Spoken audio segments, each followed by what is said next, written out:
Hello बच्चों, let's read this question. यहाँ पे हमारे पास बोला गया है if NO3 minus becomes NO2 acidic medium में with this E naught value और NO3 minus NH2OH in acidic medium with this E naught value, at what pH the above two half reaction will have the same E values। और information हमें दी गई है कि जितने भी concentration है सारे स्पीसीज की उन्हें हम यूनिटी एज्यूम कर सकते हैं। तो चलिए इस क्वेश्चन को सॉल्व करते हैं। इस क्वेश्चन में जो की कॉन्सेप्ट यूज होने वाला है वो यूज होने वाला है नर्स्ड इक्वेशन।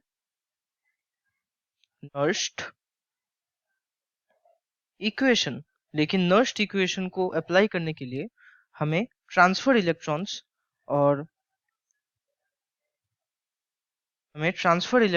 और कॉन्सेंट्रेशन ऑफ प्रोडक्ट और रिएक्टेंट चाहिए, जिसके लिए हमें इन केमिकल रिएक्शंस को बैलेंस करना पड़ेगा और जिसके लिए हमें एसिडिक मीडियम की इंफॉर्मेशन दी गई है। तो हम इनको बैलेंस करते हैं। अगर NO3 माइनस से हम NO2 बनाना चाहते हैं एसिडिक मीडियम में और यहाँ पे एक ऑक्सीजन कम है, तो हम उसके लिए H2O ऐड करेंगे और इस साइड में हम दो हाइड्रोजन कम होने की वजह से यहाँ पे 2H प्लस ऐड करेंगे और चार्ज बैलेंस करने के लिए यहाँ पे E माइनस ऐड करेंगे। देयरफॉर यहाँ पे जो N सेल है वो है 1, ट्रांसफर इलेक्ट्रॉन 1 है। सिमिलरली अगर हम दूसरे इक्वेशन को भी बैलेंस करें NO3 माइनस प्लस और यहाँ पे NH2OH, तो डेफिनेटली यहाँ पे दो ऑक्सीजन कम है, तो यहाँ पे हमें 2H2O यूज करना पड़ेगा और यहाँ पे 2 × 2 4, 4 + 3 7 हाइड्रोजन एक्स्ट्रा है, तो यहाँ पे हम 7H प्लस 6 इलेक्ट्रॉन माइनस करेंगे और N सेल हमारी निकल के आ जाएगी 6। तो हम यहाँ पे नर्स्ड इक्वेशन अप्लाई करते हैं। नर्स्ड इक्वेशन अप्लाई करने से हमारी जो इक्वेशन आएगी वो होगी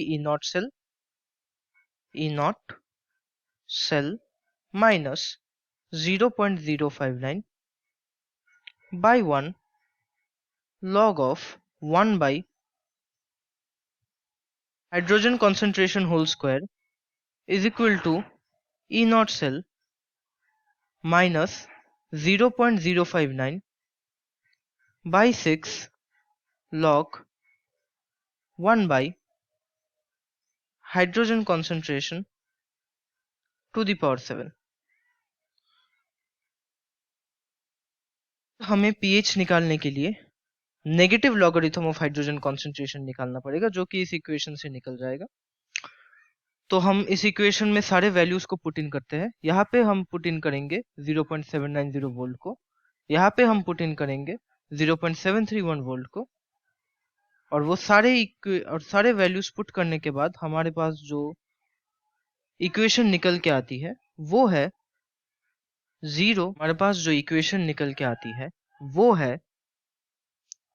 0.9966 equals to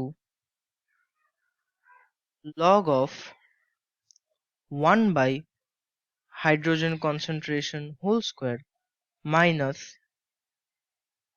1 by 6 times of log of 1 by hydrogen concentration whole to the power 7। और अगर हम इस इक्वेशन को सॉल्व करना चाहे तो log a by b is equal to log a minus log b, जो कि हमारे पास आ जाएगा 0 minus 2 log of hydrogen concentration minus 1 by 6 times of minus 7 log of hydrogen concentration, जिसको सॉल्व करने के बाद हमारे पास आ जाएगा, यहाँ पे माइनस और माइनस प्लस हो जाएंगे तो ये 7/6 हो जाएगा। 7/6 minus 2 यानी कि -5/6 log of H प्लस, और यहाँ पे तो 0.9966 था ही। इसका मतलब जो pH है वो है 6 by 5 into 0.9966, that is 1.1992. ये जो है ये हमारा फाइनल आंसर है. Hope you understood it well. All the best.